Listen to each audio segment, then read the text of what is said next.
that in the eyes of man you are unworthy of the gift of life, then it is easy for another human being to take the life of another human being that he or she has devalued.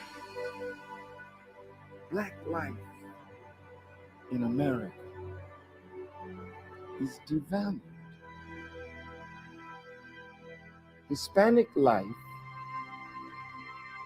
is devalued. Even poor white life is devalued. There's a way that I have to behave. I'm free, but I'm not free to rob you of yours.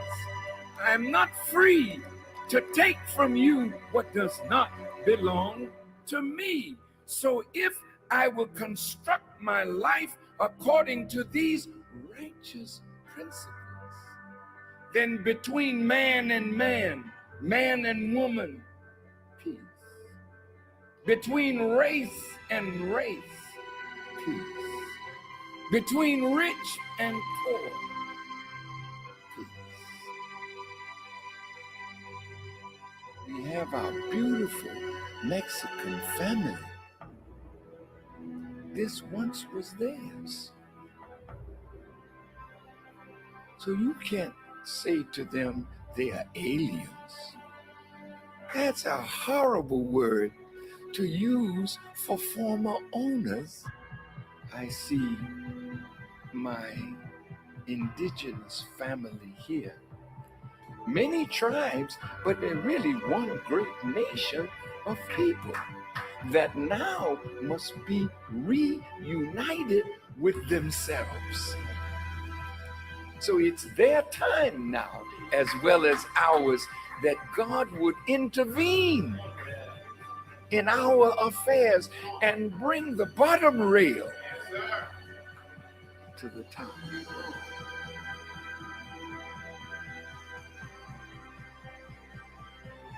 The government is not rehabilitating soldiers. When they send you away to kill. When you come home, they gotta reconstitute you for civilian life again. Make sure you have a job so you can take care of your family, but they're not doing it.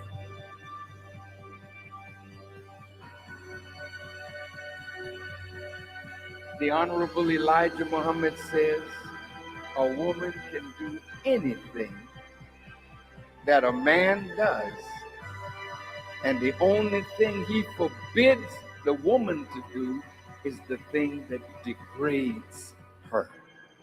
So how high can you go? High as you want to. Why would God allow the female to wear his attributes if you can't be a manifestation of that attribute? Women, you got to be set free. What God has put within you must be cultivated, must be developed, and must be used for the advancement of a nation and a world. I said to myself, Mr. President, why the hell don't you go to the wicked police department?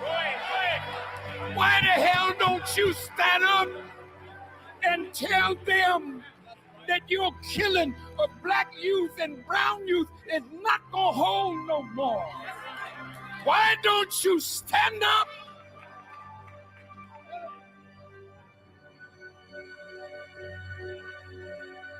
God's world is in need of a truth that will set up a government where everybody can live in peace under real freedom, real justice, and real equality.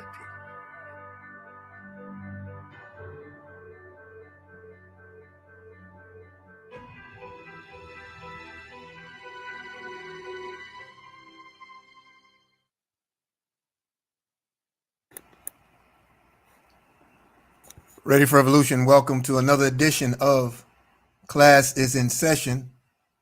I'm your brother and friend, Brother Eric Ture Muhammad, and I thank you all for being a part of this morning. It's going to be really different. It's a real different morning. And it may not be a popular session.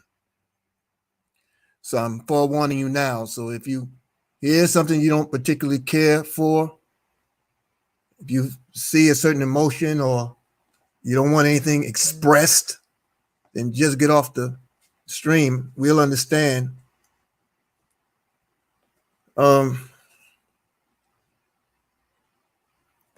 This began in me Saturday night or afternoon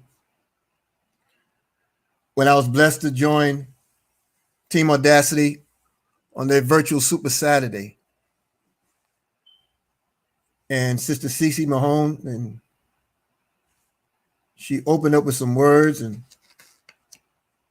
Mr. Best chimed in, and Mr. Dalco got to crying, and then I got to crying, and it stayed with me throughout the days, Saturday, then rolled into Sunday. I couldn't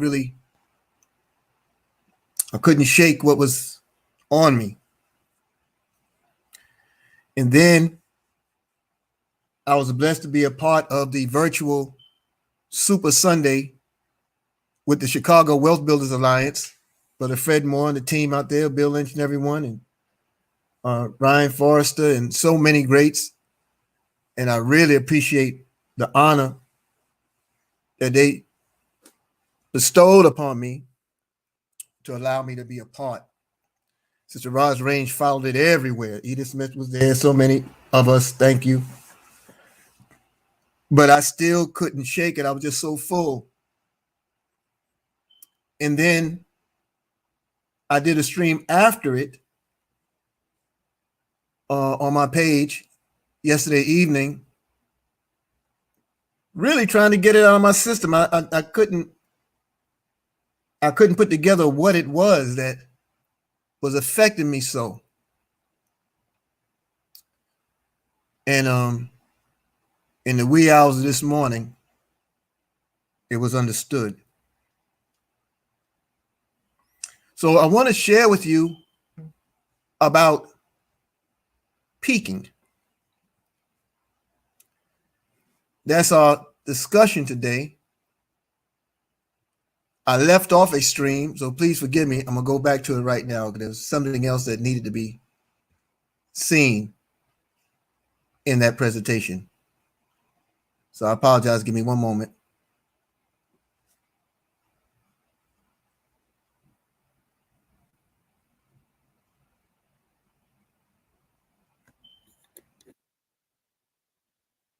Everything's always about the dream. Always about the dream. I was 20 years old. I'd already done 6 years in corporate America. And a guy stopped me in the locker room and asked me, do I know anyone who'd like to make an extra $1,500 a month? He didn't talk about getting rich. He didn't talk about getting wealthy. He didn't even talk about freedom. So you don't have to oversell this thing. You know, the average person would love to make an extra $300 to $500 a month. So we talk about putting millions of people in Karatbars. Now we're talking about 20, 30, 40 million people in Karatbars. We're not talking about everybody become a multi-billionaire. You can, if you want to pay that price. I have people telling me, I want to be a billionaire. Well, okay. No problem. I want to be a multi-millionaire. Well, you can. Okay. But it's going to require you cutting off the television. It's going to require you missing some football games, some basketball games. It's going to require some sacrifice on the part that only you know if you're willing to make. So I like keeping it simple. That guy asked me, do I know anybody like to make an extra $1,500 a month? I said, yes, me. I didn't know what he was talking about, and I got excited. I got a little bit excited. I got a twinge of hope.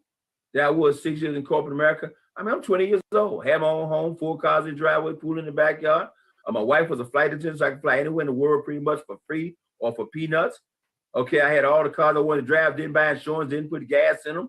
The company fed me 5-6 nights a week. I'm living on a company expense report. I mean, I live a lifestyle people dreamed about. Wore my shirt and tie to work, my briefcase. I look good, status good, but as far as I was concerned, I was still broke. Not broke compared to the next person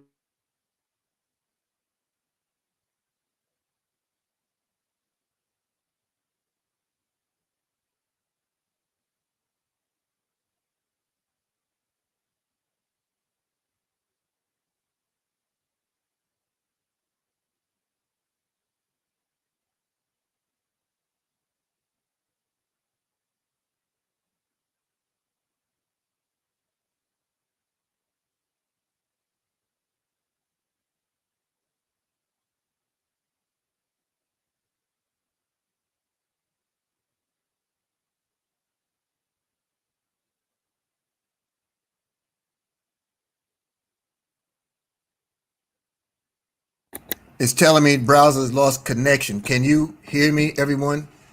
If y'all can hear me, someone type a Y in the chat. Someone just type a Y. Let me know I can be heard. So I'm clear that the stream hadn't crashed. Someone type a yes in the chat room and let me know that we're still on and I can be heard. Thank you, Brother Rahman. All right, so you get the gist of where Mr. Tyrone Best was going with the dream. So the reason why I felt it was important to show these entities you're going to learn more about, because this morning in the wee hours, I learned a little bit about me. I woke up to something about me. And it started coming together when I came to Wealth Builders, when I understood that I was to be the one for my wife and my family and for our future. I understood that. And as you toil and as you work and as you labor, you know, you learn more and more about yourselves.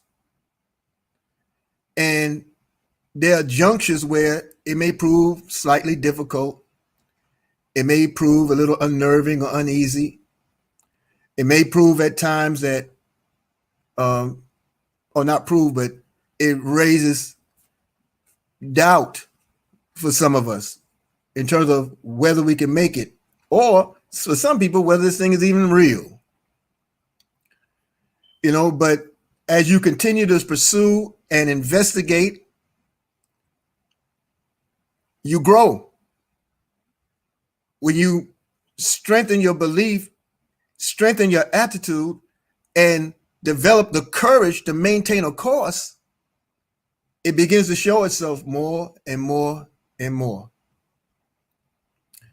So I want to take you through our subject this morning. It's called Pique, Pass, and Pique. I created an acronym for it. Performance exemplified an action that produces your kingdom, your eventuality. Okay. What is it to pique? P-I-Q-U-E. Remember in our discussion yesterday, we talked about self-awareness. Not yesterday, I'm sorry. Well, it was yesterday in the other presentations, not a class in session. But we do talk about self-awareness often. And we talk about the fact that self-awareness is that thing that is natural to everyone once it's aroused, but it's not readily available because it's something that has to be stirred. It's something that has to germinate. It's something that has to hit it and greet it in order for it to come on. And so in this opportunity, in networking itself, there's always this process of peak and pass, P-A-S-S, peak and pass. You encourage a look into the opportunity by inviting someone, and then you create the presentation. And then after that, you then move them along the line into a more in-depth, a more confident, a more knowledgeable system or person in the system. Your upline, the expert, and you allow them to soft close, bring people in and on to the opportunity. All right, so that's peak and that's pass. But as we grow into a whole nother understanding of peaking. You look at a peak, P-E-A-K, right? It's a point. It's a fine point at the top of a thing. When you've gone as far as you can go, you hit that point. All right. And so in this opportunity, you have peaks and you have valleys.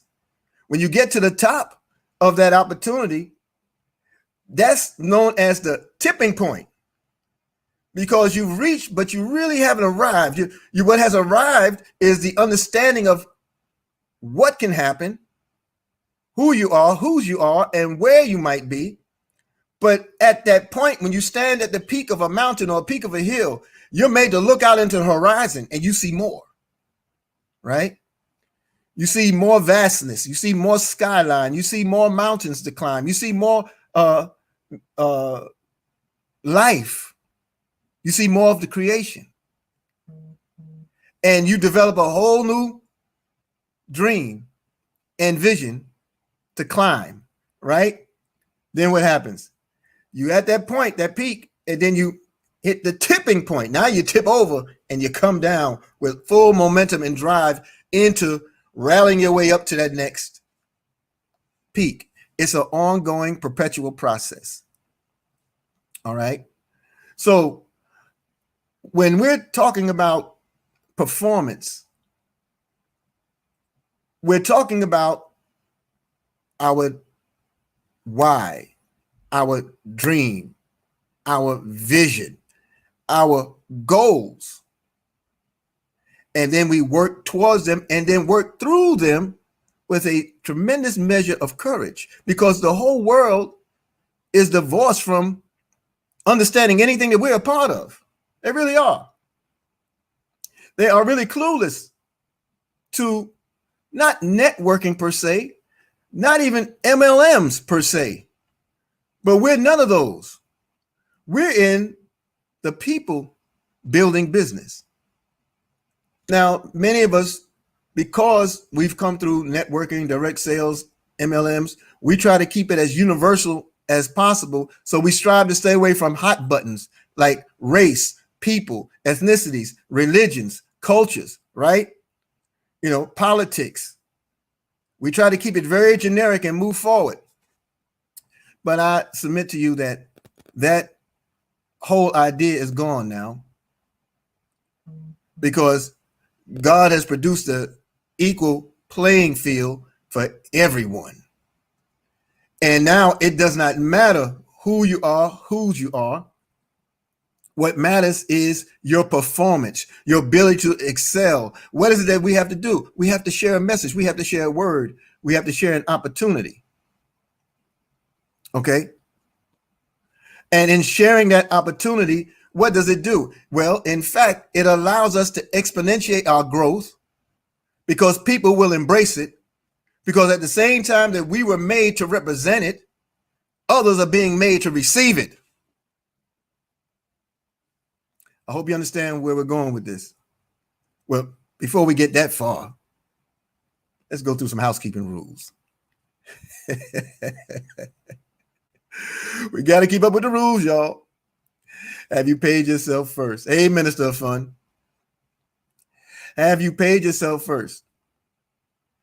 This is an ongoing process, folks. This is something that we will continuously beat that drum, because they said repetition is the best teacher. Today is the 8th of June.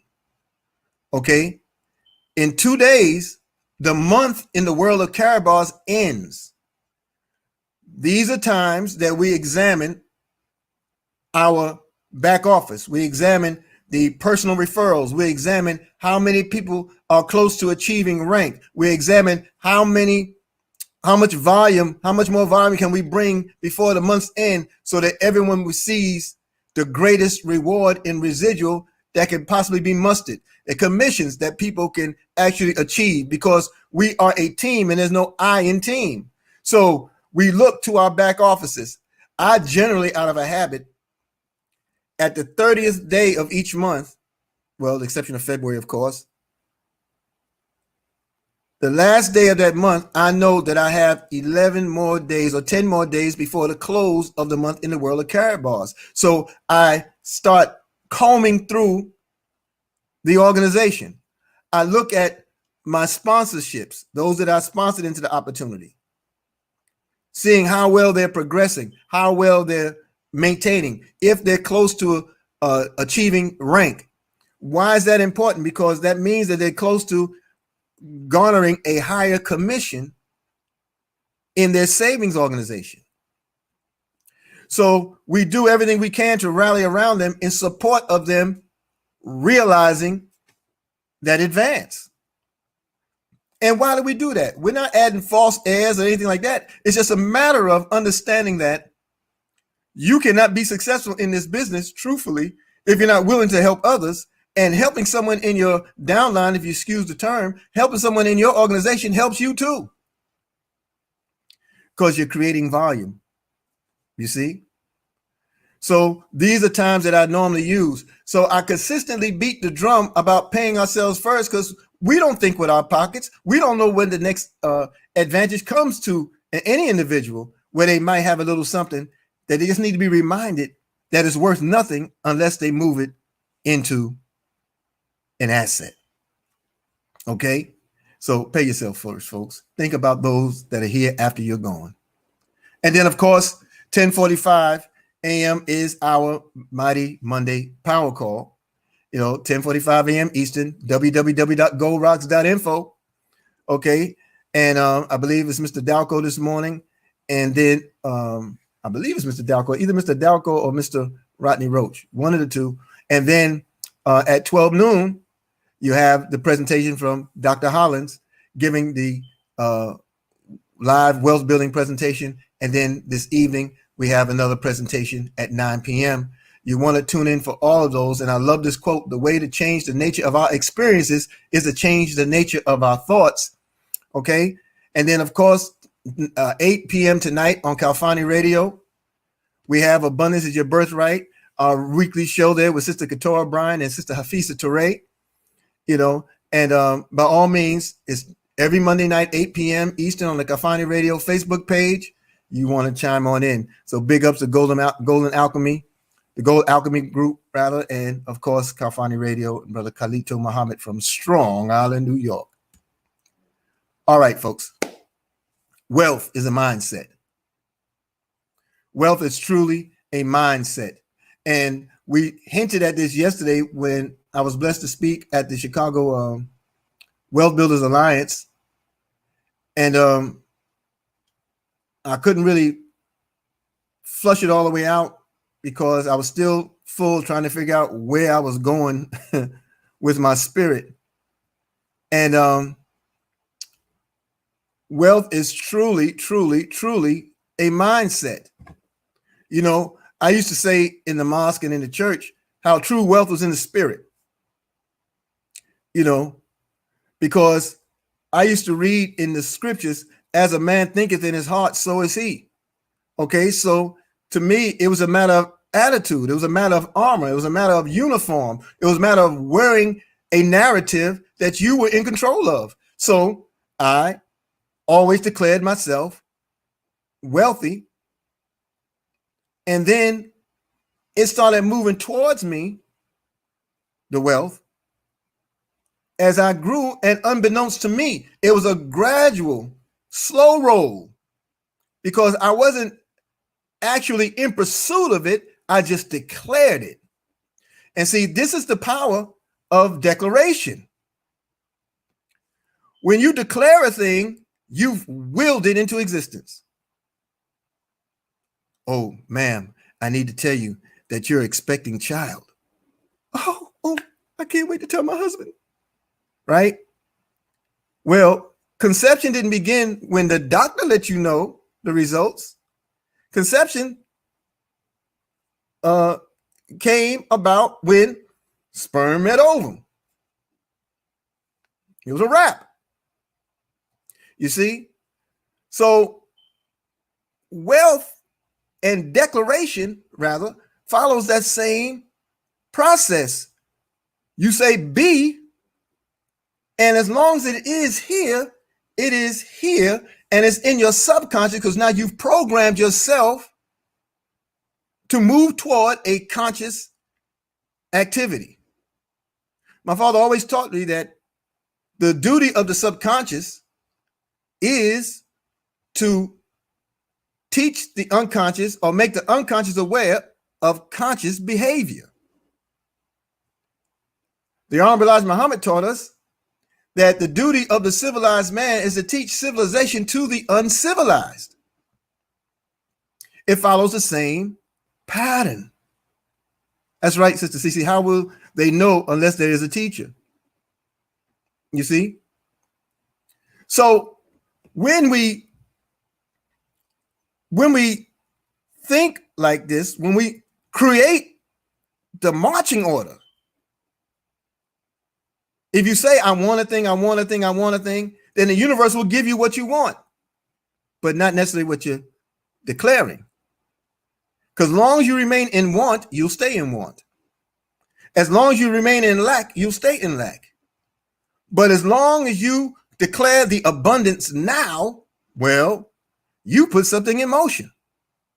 And an army is created behind that declaration to will to you what it is you're most desirous of. Okay? So it's about the will. It's absolutely about the will. So that's the mindset, right? Well, what is our mindset when it comes to money? What is our mindset? Look, you see this image here in the upper left? That's my version of the human hamster wheel.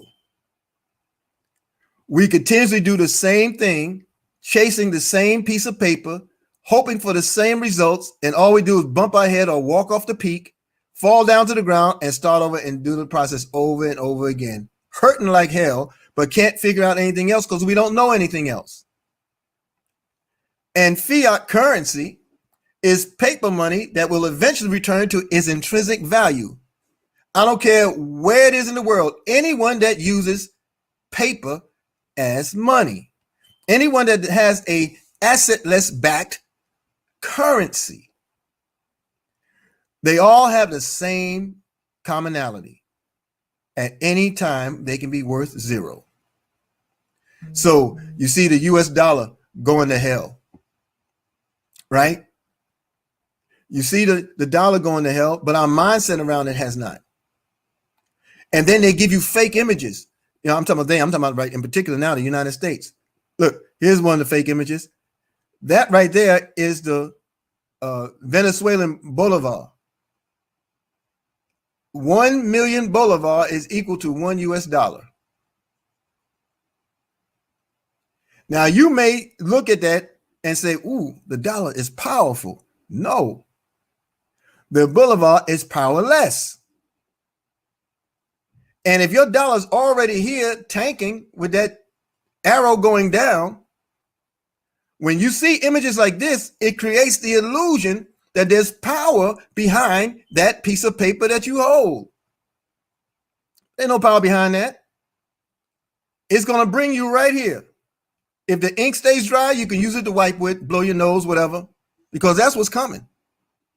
Because the intrinsic value is zero. And so Big Boy, Dan Geronimo, he identified the root of the problem. He always did. Brilliant man. He used to show this image, and he would encourage us to write on the back of the dollar or whatever piece of paper you had and go to the mirror and just hold it up to bust up the mindset that the dollar is God. He said the root of the problem, we see it. If you work for this, you work for man's debt, which is money.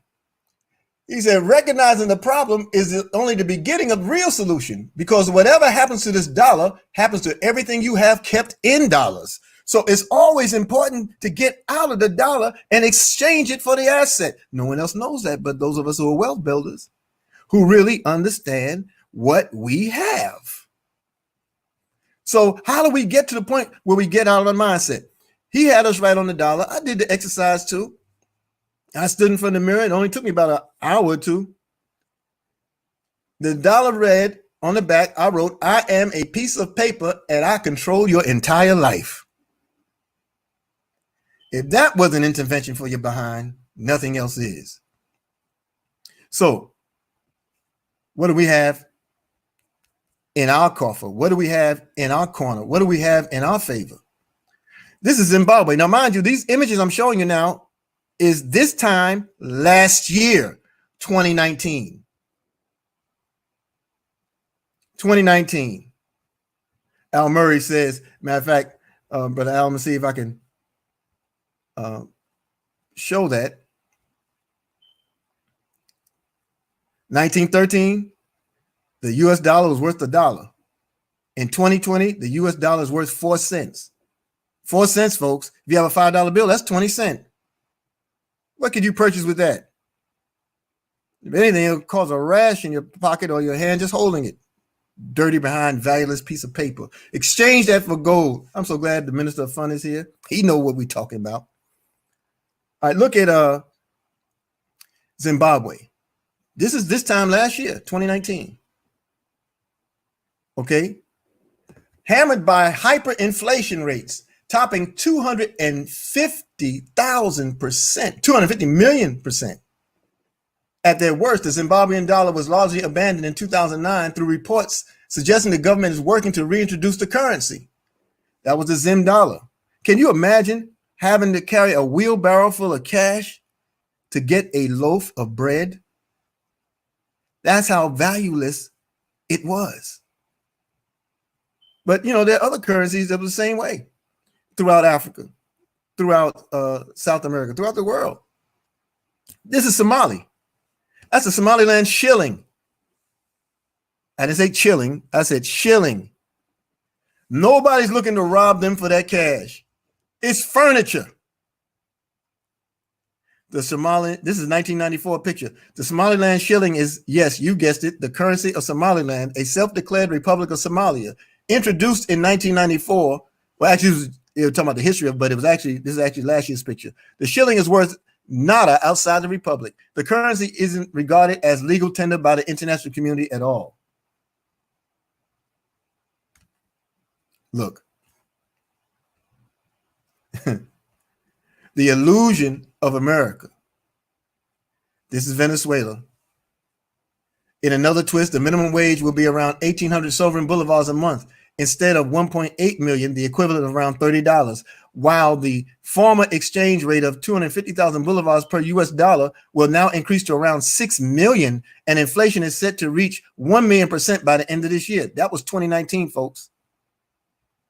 We're only in 2020. What do you think will happen if we continue to hold on to this piece of paper, which, by the way, is the global currency? What do you do with that? I mean, look, in a few days, the Honorable Elijah Muhammad told us that in a few days, things will get so deplorable that some of these folks will be looking to their babies as food. It does not have to be that way for us, folk. It does not. Look, here's why. We have that man right there. We've been blessed to receive the vision and believe on this man right here, Dr. Harold Constantine Zeiss. My mission is to produce the highest quality gold available in the market, make it easily accessible to the masses of honest people around the world at a price point everyone can afford. My goal is that Karatbars helps millions find financial freedom from the current system of debt. Well, he definitely helped me find it in my household. How about you? He's definitely helped me to find it. And we build upon it each and every day because we get rid of that stuff while it still has some value. And we exchange it for its weight in gold. Tier 1 asset carries no debt, carries no risk. So that should be a no-brainer for those of us in the opportunity, but we're dealing with a world that has no idea. Look at our gold. You know, on the presentation yesterday, Brother Al, you heard Brother Fred Moore talk about how people were sharing with him how they lost so much money in those what do you call it, the ETFs. They lost so much money in the promise of gold that wasn't there for them, because you had to have so many of those ETFs collected in order to get a measure or a portion of the so-called gold that you would have. But our product is pure gold. It's secure, as you see in the cash gold card there. Each cash gold card is equipped with a black light authentication feature. It's physical. It is physical gold. It's not a piece of paper. It's not an ETF. It can be stored for free or shipped to you at the click of a button in your own back office. It's digital. Yes, it is digital, folks, because it can be used like a digital currency to purchase within your own ecosystem, our own ecosystem. Okay? It's convertible because cash gold can be exchanged for cash within the ecosystem without having it shipped home to you.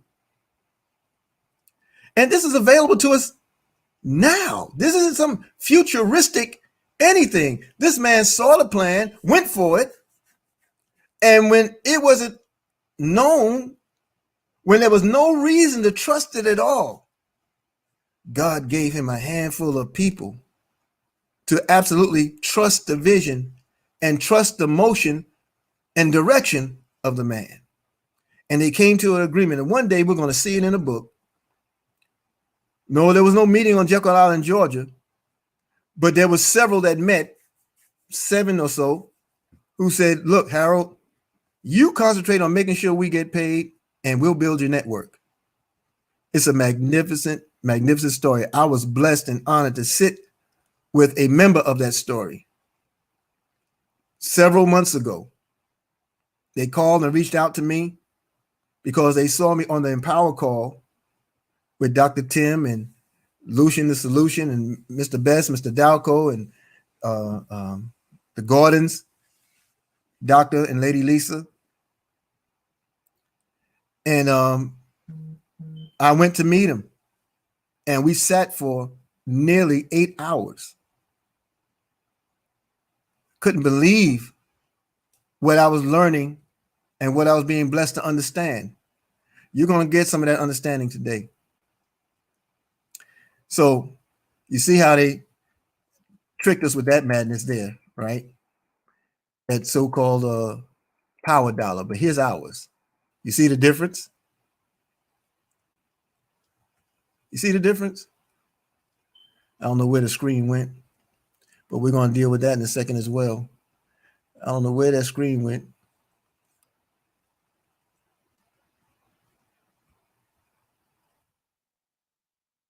It wants to do. It is a part of our discussion. I'm okay with that.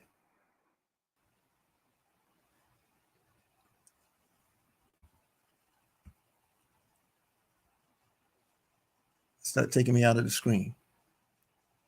All right. So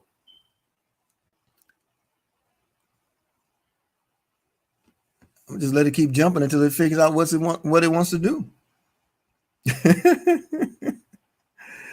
It's not going to let me out of the screen. Okay. So here's the situation. The reason why I showed the clip of Dr. King. That's right. The clip of the Honorable Minister Louis Farrakhan. We produced that in 2015 in promotion of the Justice or Else movement and returned to Washington, D.C. I believe it was the 20th anniversary at the time of the Million Man March. And we produced it at the final call. And that footage really speaks to the entire mission and heart of a man who's been so misunderstood. And the misunderstanding of him, just as the misunderstanding of my father, just as the misunderstanding of Dr. King, just as the misunderstanding of so many revolutionaries, it wasn't because they couldn't articulate their position. It was because they had an enemy that was in control of their mission. not the admission, but the articulating of it to the masses. They control the media. They control the narrative. So a handful of people would get together to express the narrative, right? And so now you had a situation where it would only be something that was understood in history after a period was put behind possibly the life, because that was their desire. They didn't really want you to catch on or catch you into it right then because of the power and the weight of movement. They didn't want you to understand it for what it was. They never want you to see it for what it is. And so here we are today, literally reflecting the things that we saw in the 60s, in the 50s, in the 40s, in the Depression of the 30s. We're seeing the same plight once again in our face, but with more compounding impact because we have the advancement of technology, the advancement of social media, and it's happening in real time in many places. 20,000 people hit the streets of Los Angeles yesterday. Thousands in New York, thousands in Chicago, thousands in other cities and hamlets. I mean, Mississippi had 2 days ago in almost each city of Mississippi, large and small, thousands to hundreds were in the streets. You know, I was talking with Sister Cece a couple of days ago, and I said, well, I started seeing images that were purported to be from around the world, you know, so I was dismissing. I was like, nah, it can't be. It's not that deep. Listen to me. And then I was blessed to grab a hold of some of the media outlets, RTF and RFT. I think that's what it is. I confused the acronym, but the images were real. Thousands upon thousands of people were coming out. And you can hear people saying, they're coming out and they're not even thinking about the corona. Some had their masks, you know, but they were serious. They were absolutely serious about justice and being tired of being sick and tired. You know, okay, there it is.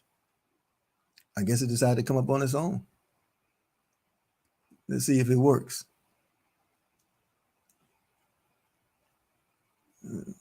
All right.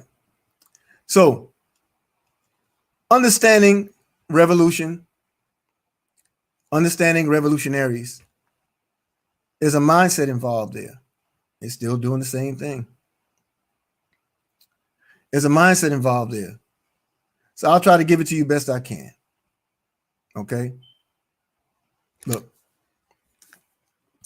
I had a passage of scripture that was on the screen that I wanted read. And that passage of scripture talks about how Jesus was one who went into the synagogues and temples and he turned over the tables, the money tables. He got the vendors out of there who were selling oxen and had them all tied up and sheep and had all kind of merchandise out there. And they were making change at the expense of the people. And he came in and said, no, you know, you're not doing this. You're not going to do this here. This doesn't represent me. This does not reflect what my Father wants for us. They heard him in another instance speaking, the Jews of the day. And they said, wait a minute, man, this cat can really rap. He knows what he's talking about. How is this man not having lettered? How has he learned? And so this speaks volumes to the difference in revolutionaries, organizers, mobilizers, and those that do revolutionary things. Have you ever noticed that it's always the scholar, the degreed, that condemn the pursuits of those who don't see the inside those doors, who are out there in society and they're speaking against the status quo or speaking against the norm? And how many of us who have some comfort, some level of arrival, many of us will come out and speak against them and not understand why they weren't getting it. And when you think about those who are revolutionary and those who do revolutionary things, there's a difference. But it has a bond. It marries each other. And I used to have this conversation with my father a lot. I wanted to show you from the archive some of the things that he and Dr. King did. Many people look at Stokely Carmichael or Kwame Ture for Black Power, and they look at him in a vacuum. But he's a direct disciple of 4 men publicly in his public life. He was a disciple of Dr. Martin Luther King Jr. as a member of SCLC, and then SCLC, the youth grew and formed an organization known as SNCC. So the Southern Christian Leadership Conference of Dr. King had now a youth support contingent known as SNCC, Student Nonviolent Coordinating Committee. And these were students who were growing and growing and growing in their acumen and in their political prowess.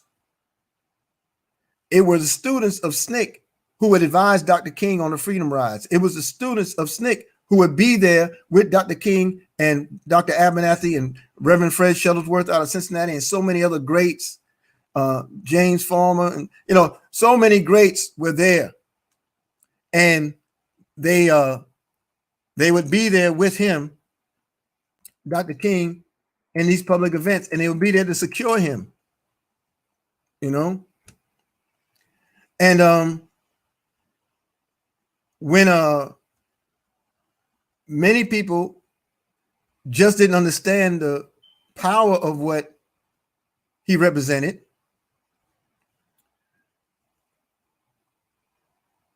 well, let me put it this way. Dr. King had such impact on the young, John Lewis, Cleve Sellers, Diane Nash. He had so much impact on these great budding leaders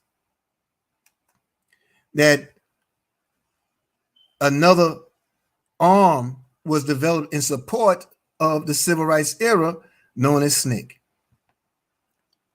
And the first assignment that SNCC gave out to all of its chairmen were to make sure that they sat with the elders who are out here doing the darn thing to make sure that they can continue to do the thing and help them in the way that would best suit the struggle. So the first assignment that my father had was to sit with the Honorable Elijah Muhammad in Chicago. The very first assignment as chairperson of SNCC. That was his first assignment. And the bond that he had with Elijah Muhammad was so understood and strong that Elijah Muhammad declared to the whole nation of Islam that Stokely Carmichael was his FOI, and that anywhere he was to be found in the world, an FOI should be with him. That was a mandate from Elijah Muhammad. In 1966 or 67 or so, while in Boston, actually a little earlier, but he was still back and forth in Boston, Kwame Ture came to Boston to speak at one of the colleges, and the Honorable Minister Louis Farrakhan, then Louis X, a student, he asked Mr. Muhammad if he can go out and hear this presentation from him. He gave permission, and he met him for the first time, and he heard the presentation. And then after the presentation, he went back to the flat where they were staying out there in Roxbury. And this was a bond that would last forever, because Minister Farrakhan told me that they literally sat and he stayed with them on that floor 30 hours, 30 hours. And they always saw each other as brothers and helpers to Mr. Muhammad. Kwame Ture always referred to Elijah Muhammad as the old man. You know, you always refer to him as the old man. And that bond was developed. There are certain things I want you to see in the platform that wasn't showing for some reason. But I want you to see the alliances that the enemy did not want you to see, where the real struggle was, because the Black Power and the call of Black Power was not at odds with Dr. King. It was supported, and it was supported principally. They both had different methodologies, meaning SCLC and SNCC. They took different positions. However, they were both very principled. Dr. King was seriously nonviolent. He was seriously nonviolent as a principle.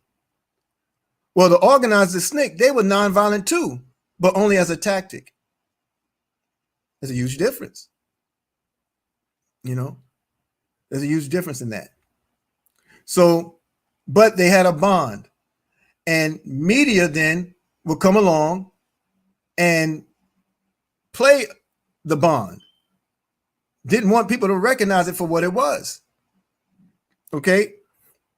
So it came up again. Let me try it again. All right. Now, as a revolutionary, you don't have access to the inside of corporations, inside of universities, inside of government, because you're looked at as being outside of that. You know, and you're vilified, because you're working amongst the masses, the rank and file of the people.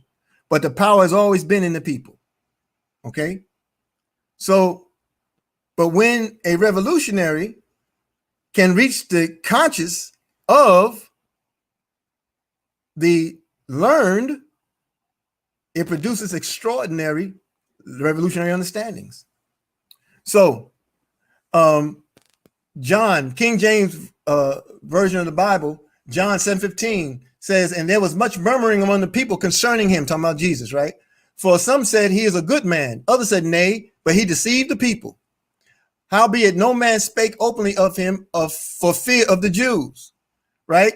Now, about the midst of the feast, Jesus went up to the temple and taught. And the Jews marveled, saying, how knoweth this man letters, having never learned? Jesus answers what I want to get to. He said, my doctrine is not mine, but his that sent me. Whew. If any man will do his will, he shall know of the doctrine, whether it be of God or whether I speak of myself. He that speaketh of himself seeketh his own glory, but he that seeketh his glory that sent him, the same is true, and no unrighteousness is in him. So Jesus came representing a commission that belonged to God. Saturday at the virtual wealth building Super Saturday with Team Audacity, Mr. Dalco broke down in tears, can almost not get the words together, talking about the relationship between Elisha and Elijah, and how Elijah was conferred on by Elijah with a double portion of his spirit to excel, to exceed, to make the great commission known of not just Elijah, but of his teacher. And it became so real and so evident in that moment, all of us broke down. For me, it was uncontrollable, you know, and I just had to get off the screen.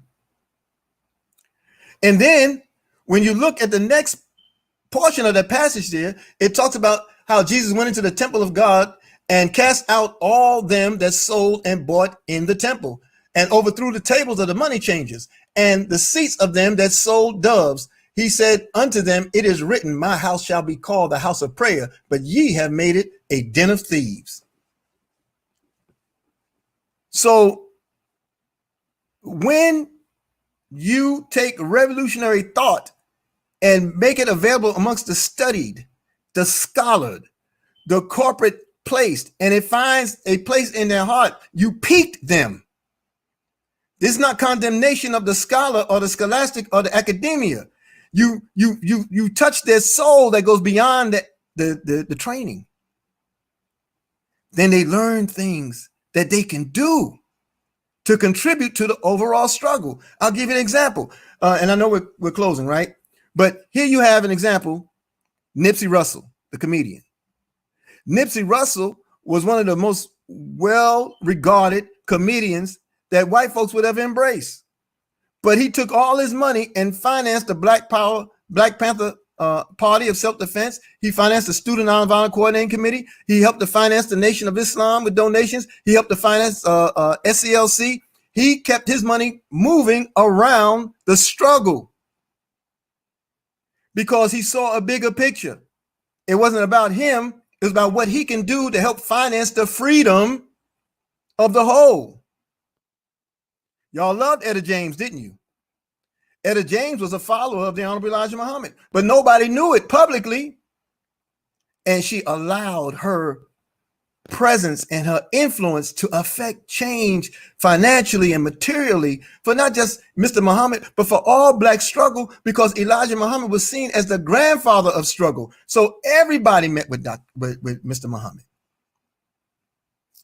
And then someone made it known that in 1913, there was a meeting, or 1910, there was a meeting on this island, Jekyll Island, Georgia, with 13 or so demons who decided to rape the earth of the wealth and gave you the Federal Reserve, the IRS, and the Anti-Defamation League all at the same time.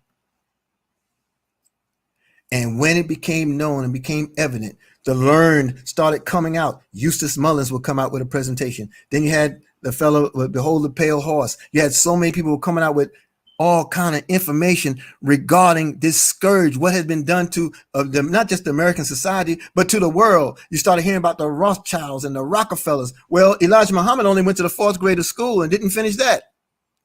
But his teacher came to him in 1930 and told him that when he was 6 years old, his teacher told him when he was 6 years old, he saw himself pushing the Carnegies and the De Beers and the Rockefellers off into a lake of fire.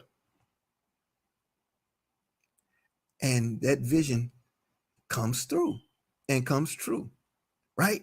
So now, as people grow in their understanding and they see a framework where you're working for this fiat currency and you're doing everything to get it, but it's not doing anything for you. The wide awake person is trying to figure out how to make a way where it looks like there's no way. And so now here comes someone who understood and understands the future of money. Here's someone that comes and understands the future of money, and not only understands it, but he tells you what the future is going to be. And then he shows you how to work through it. And then he tells you how it's going to be digitized. And he exposes the money changes. He exposes them. He tells you what real money is. He throws out the bankers. That's who was in the temple. If you don't believe it, look who controls the mortgage notes in these churches, whether it be small brick and mortar, whether it be mega churches. Who controls the note? You see? Okay, so this is really cut short mainly because I couldn't show you what I wanted to show you, and maybe it was not time. I'll submit to that. I can live with that. But, you know, in Dr. King's mountaintop speech, look at these alliances. I don't know how long it's going to stay on the screen. This is what they were afraid of. Dr. King and Elijah Muhammad used to meet. Dr. King, Elijah Muhammad, Coretta Scott King, they all met in Chicago at the home of Mr. Muhammad. Okay. Then you had Newsweek did a cover story, May 15th of 1967, my birthday, not the year, but birthday. And they did a cover story of the people around Dr. King wanting to know where do we go from here, because this cat is growing and it's causing problems for us.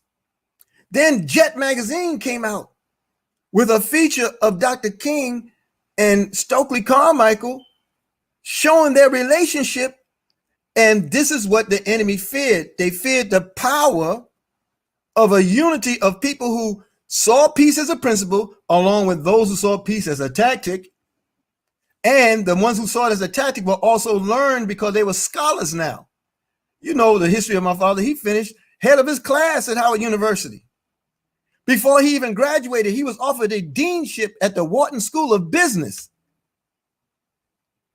You know, there's a whole lot to a group, a collective of people who've learned the brilliance of the world, but have a revolutionary mind. Oh, yeah. Yep. They didn't want you to understand that relationship for what it was. Okay. So the screen's not advancing. I'm going to stop this, but what I want you to do, I see there's some of the alliances there, and you see what I'm talking about. There in the center under the word alliance, that's Baba and Miriam Makeba. You know, no one really knew what Zanzi suffered. And for some that asked me earlier, no, Miriam Makeba was not my mother. But Miriam Makeba, Zanzi meant songbird. Because she married him, and they loved each other and were in love with each other. But because she married him, they feared the influence, the Pan-African influence, and the world uniting of the blacks in America and blacks reunited with the struggle of Africa. So they banned her from travel. You couldn't go back home, Miriam, if you stayed married to him. And out of the strategy and out of the love for the people and what they knew they represented to the people, they divorced.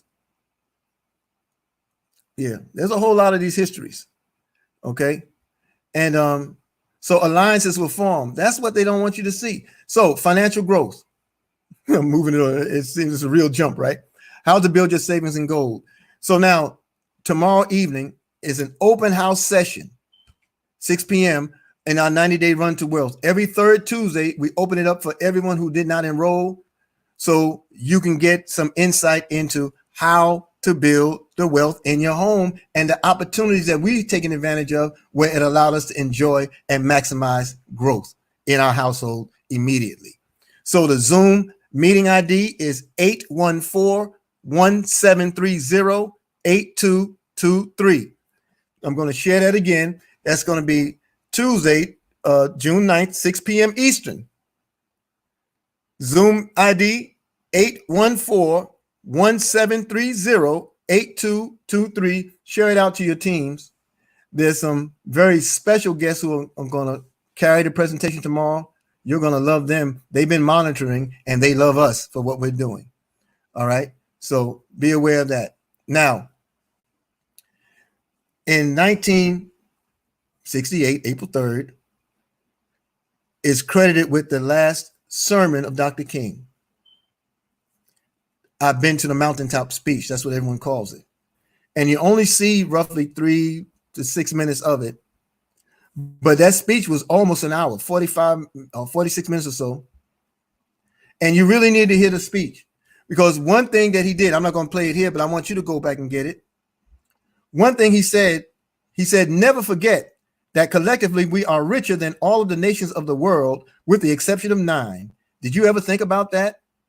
He would go on to say that $30 billion was our spending power as blacks in America, larger than all of the U.S. exports at the time, larger than the entire budget of Canada at the time. And he said, yes, our preachers, we wear fine white robes, but ultimately the people want to dress down here on the ground. They want to dress well here with fine clothes, fine suits, fine fabrics. You don't wait to die to get it. Oh man, it was a heck of a speech. He talked about how when the scripture talked about the New Jerusalem, he said with $30 billion, we had the power to produce the new New York, the new Los Angeles, the new Chicago, the new Atlanta, the new Memphis, Tennessee. The place exploded. But he said this, and this is why, this is what I want us to understand. This was also sparked by a young lady asking me a question a few days ago. How can I justify my coming from the mind of a Kwame Ture and talking up capitalism and talking up getting money and all this tra-la-la she was saying? She really didn't understand. It was real surface, but she was honest about her question. She came to me. She wasn't condemning me. She was really asking. Okay, and of course I had to explain to her and prove to her that we're not capitalists. And just by definition alone, we don't even qualify for that. We're just wealth builders. And we understand that all movements need vehicle. And it was a good discussion, but it was born in every revolutionary.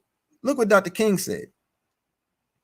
He said, remember, We must always anchor our external direct action with the power of economic withdrawal.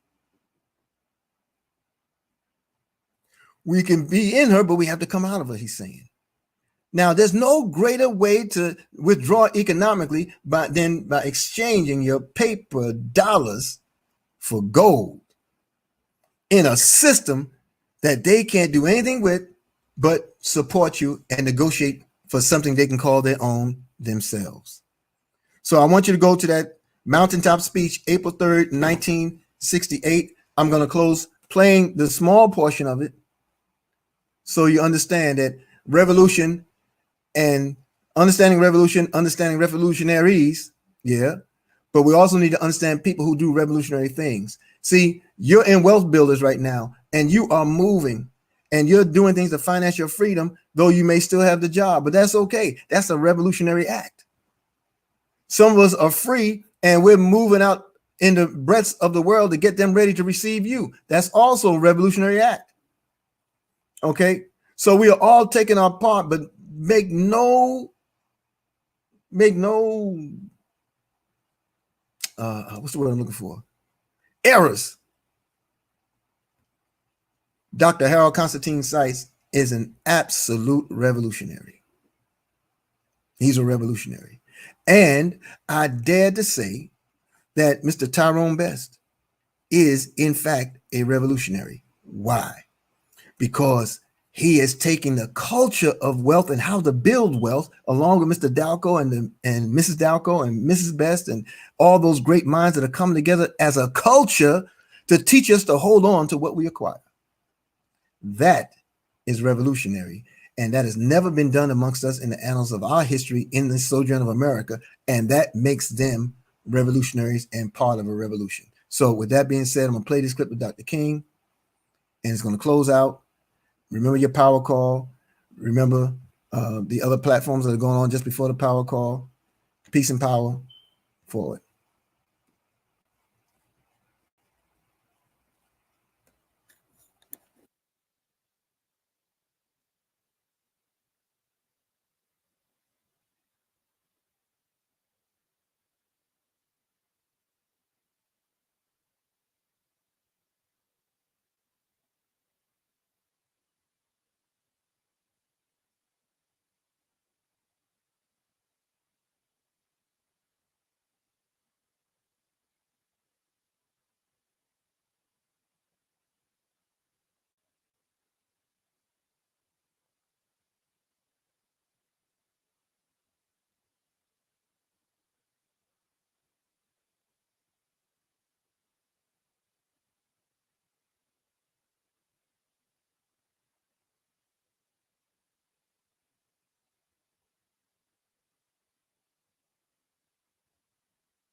Was the sound muted or could you hear it?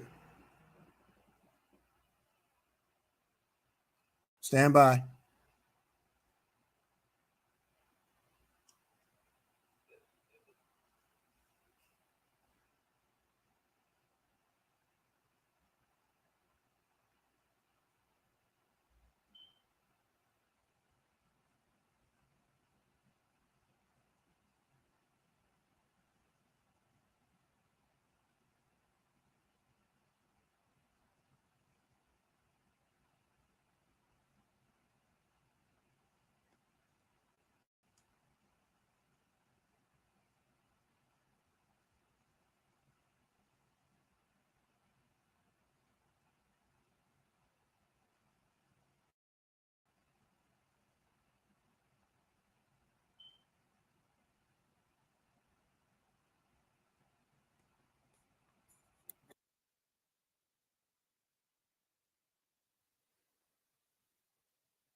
All we say to America is be true to what you said on paper.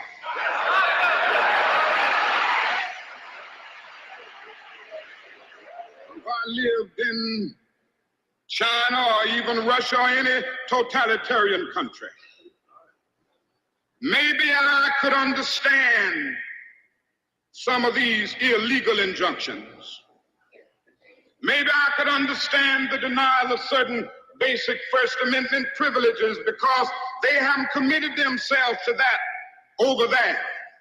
But somewhere I read of the freedom of assembly. Somewhere I read of the freedom of speech. Somewhere I read of the freedom of press. Somewhere I read that the greatness of America is the right to protest far right.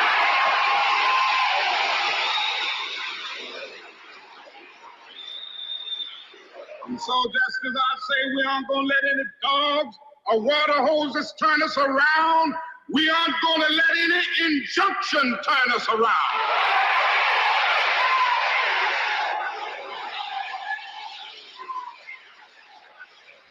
Well, I don't know what will happen now. We've got some difficult days ahead. But it really doesn't matter with me now because I've been to the mountaintop. I don't mind. Like anybody, I would like to live a long life. Longevity has its place. But I'm not concerned about that now. I just want to do God's will. And He's allowed me to go up to the mountain. And I've looked over and I've seen the promised land. I may not get there with you, but I want you to know tonight that we as a people will get to the promised land.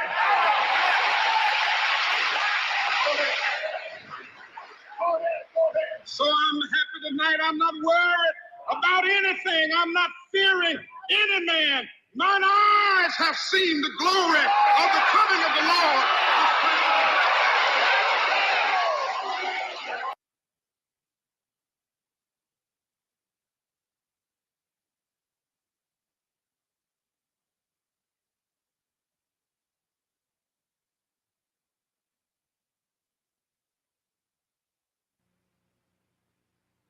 This is a CBS News special report.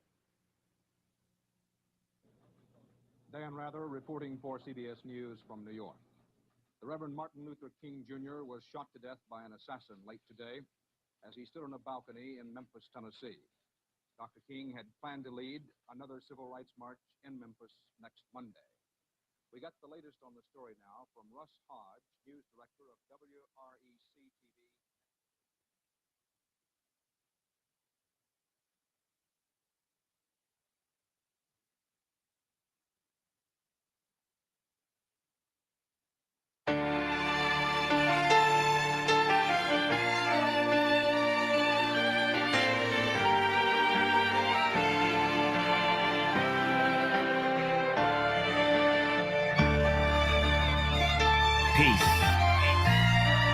strong words. Love. Soul. And change. Yeah, this is Big Snoop Dogg. Coming at you live and direct. And I got something to say. You dig? Let's change the world. Divided we fall, but united we stand. Let's change the world. No fights, no wars. Oh, let's learn to love again. Let's change the world. Let's change the world. Let's change the world. Whoa, oh, oh. Let's change the world. Let's change the world. Let's change the world. Let's make hope for the future. Brother, what will you discover if we come together and do it like we never? I'm just sick and tired. I'm fit to light the fire. Now put this on the wire. The devil is a liar. I do this with no hesitation. Meet me at the reservation. Elevating, educating, meditating, concentrating. Replenish ya, finish ya, opposite of sinister. And I do it for the minister. Let's change the world. Divided we fall, but united we stand. Let's change the world. No fights, no wars. Oh, let's learn to love again. Let's change the world. Let's change the world. Let's change the world. Whoa, oh, oh. Let's change the world. Let's change the world. Let's change the world. Let's make hope for the future. Somebody need to stop the war. Man, the war ain't overseas, it's at your front door. And I done seen too many brothers shot up on the floor for more than drugs and some colors. And now you call us warlords. But if you can help it, then help it. But you ain't helping us. You so selfish and selfless, you wanna see us breathless and helpless. But I'ma hustle to tussle for all my brothers who struggle. Yeah, we bang the world. Now let's change the world. Let's change the world. Divided we fall, but united we stand. Let's change the world. No fights, no wars. Oh, let's learn to love again. Let's change the world. Let's change the world. Let's change the world. Whoa, oh, oh. Let's change the world. Let's change the world. Let's change the world. Let's make hope for the future. No killing, no shooting, no dying, no lying, no gang banging, so no more mamas crying. Everybody get along, man, that be the perfect song. Peace in the streets as I sit back on my phone, chilling with the president. He let me in the White House, back to the castle with the minister, no doubt. Shoes at the front door, love is what you come for. Let's get it right and unite, but do it right. Let's change the world. Divided we fall, but united we stand. Let's change the world. No fights, no wars. Oh, let's learn to love again. Let's change the world. Let's change the world. Let's change the world. Whoa, oh, oh. Let's change the world. Let's change the world. Let's change the world. Let's make hope for the future.